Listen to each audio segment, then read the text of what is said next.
My name is Liz and I live in Lancing. Millie was a little Yorkshire Terrier and I had her for about 15 years. She was a rescue dog, literally rescued off of a doorstep. She first started to become unwell 2 years before she eventually died. She had what was clearly a stomach type condition, and she became very, very shaky, and you could tell that she was unwell and in pain, and Susan prescribed some medication which seemed to help, and then after a little while she started to become unwell again, and some blood tests were taken and it was decided she had pancreatitis, which is a very serious condition, and Susan didn't expect her to live very much longer, maybe a few months.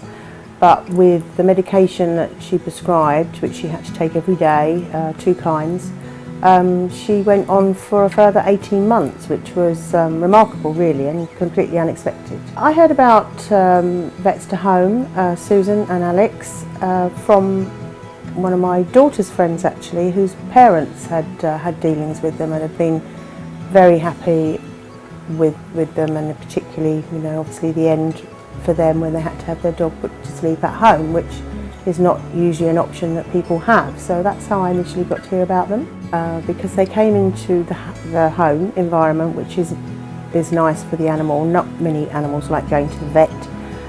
They seem to be quite stressed just as soon as they walk in the door. So for me, that was a good option, a vet that was prepared to come to the house.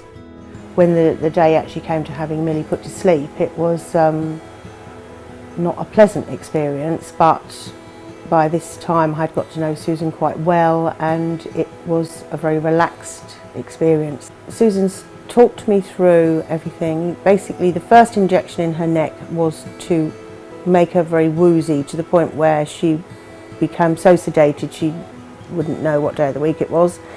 And then the final injection was given, but Susan talked me through every step of the way as to how Millie would react, and at what point she perhaps wouldn't know that I was there anymore. And Millie was laying on the settee with me, and Susan was here all the time, sitting next to me, sitting next to the dog.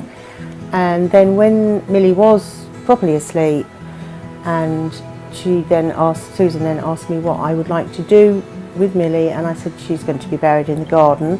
So her bed, which was here in the lounge, Susan put Millie in her bed, wrapped up in her blanket, ready for her to be buried in the garden the following day, when my daughter had had the opportunity to come round and say her final goodbyes to her. I would definitely recommend Susan and Alex from Vets2Home to anybody else having to go through the same experience and not wanting to use a vet's in an establishment, because they will not get the kind of service in a vet's that you will get from Susan and her team.